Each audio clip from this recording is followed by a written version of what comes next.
Budi Gunadi Sadikin memastikan fasilitas pelayanan kesehatan di Indonesia telah siap menunjang perhelatan presidensi G20 di Bali.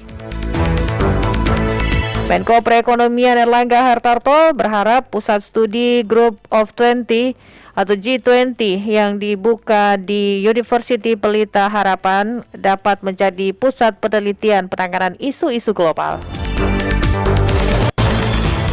Pemerintah menurunkan tarif pajak penghasilan atau PPh final atas usaha jasa konstruksi per 21 Februari 2022. Hal ini tertuang dalam Peraturan Pemerintah atau PP nomor 9 tahun 2022 tentang pajak penghasilan atas penghasilan dari usaha jasa konstruksi.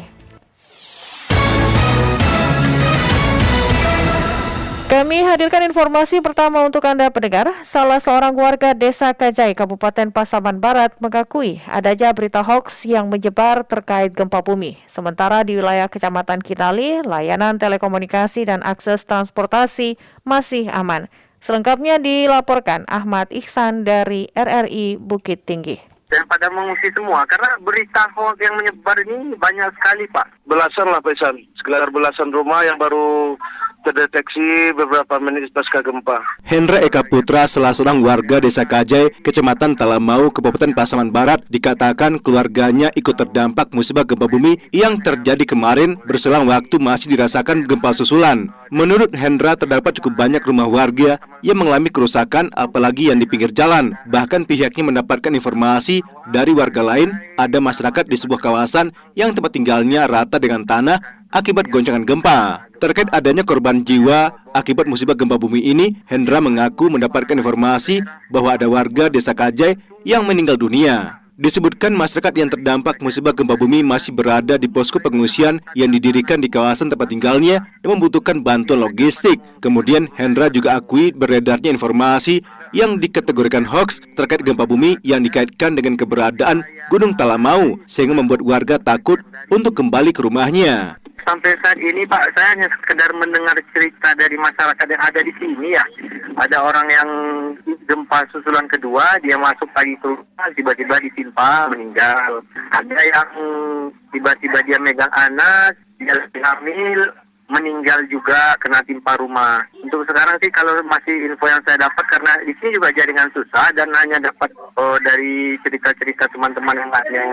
Di tempat lain, Camat Kinali, Kabupaten Pasaman Barat, Bona Fatwa, ketika dihubungi RRI mengatakan pihaknya membenarkan terdapat belasan rumah yang berada di wilayahnya terdampak musibah gempa bumi, namun perlu dilakukan cross-check dan pendataan. Hal demikian menjadi perintah pimpinan untuk menindaklanjuti pasca musibah gempa bumi yang terjadi di Kabupaten Pasaman Barat.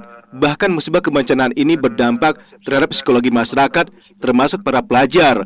Ketika gempa bumi terjadi, peserta didik dengan mengikuti pembelajaran di sekolah hingga berhamburan keluar untuk menghindari hal-hal yang tidak diinginkan terjadi dan dipersilakan pulang ke rumah dan proses belajar dihentikan. Bangunan-bangunan baik kantor pemerintah, kantor swasta, rumah-rumah masyarakat, rumah warga, itu banyak yang rusak, baik rusak ringan, bahkan ada yang rusak berat. Dan juga berdampak secara psikologis karena memang seperti anak sekolah itu dipulangkan dan dijemput sama orang tua masing-masing. Dikatakan Camat Kinali Bona Fatwa, pasca musibah gempa bumi yang juga dirasakan di Kecamatan Kinali tidak berdampak terhadap kelancaran layanan telekomunikasi dan pasokan listrik, termasuk juga akses transportasi masih dalam kondisi aman. Dari Bukit Tinggi, Sumatera Barat, Ahmad Ihsan melaporkan. Anggota Komisi 6 Martin Manurung mendorong pemerintah harus meningkatkan produksi kedelai dalam negeri agar tidak bergantung impor. Sementara anggota Komisi 6 DPR Herman Hairon menyebut bahwa tingginya harga kedelai di dalam negeri disebabkan gagal panen di sejumlah negara eksportir. Selengkapnya dilaporkan Rizky Supermana.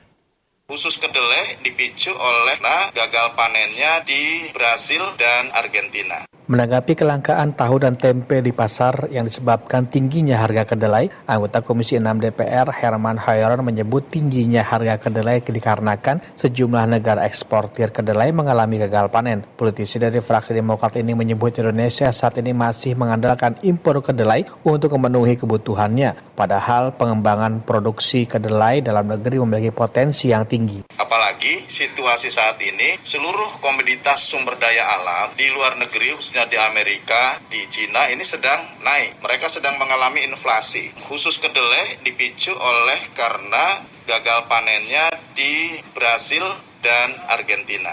Kedua negara ini juga sebagai pensuplai terbesar ya, selain Amerika yang tentu paling terbesar masuk ke Indonesia. Sementara itu, anggota Komisi 6 DPR Martin Manurung mendorong pemerintah untuk meningkatkan produksi kedelai dalam negeri. Politisi dari fraksi Nasdem ini yakin Indonesia dapat tidak bergantung pada kedelai impor karena sumber daya alam yang melimpah. Berarti kita harus meningkatkan produksi kedelai. Kemarin sangat amat perlu koordinasi di antar kementerian ini agar dari sisi hulu ke hilirnya ini ketemu. Nah sekarang ini kan hulu ke hilirnya dalam konteks kedelai kan belum ketemu, belum nyambung. Karena itu saya rasa ini harus ada langkah cepat seperti apa yang harus ditempuh agar bisa stok kedelai itu lebih banyak juga di dalam negeri sehingga kemudian menurunkan harga karena ketersediaannya naik. Adapun sejumlah pengrajin tahu dan tempe melakukan aksi mogok produksi selama 3 hari. Hal ini sebagai aksi protes karena tingginya harga kedelai sejak beberapa pekan lalu. Rizky Supermana, Pro 3 RRI. Khusus kedelai dipicu oleh gagal panennya di Brasil dan Argentina.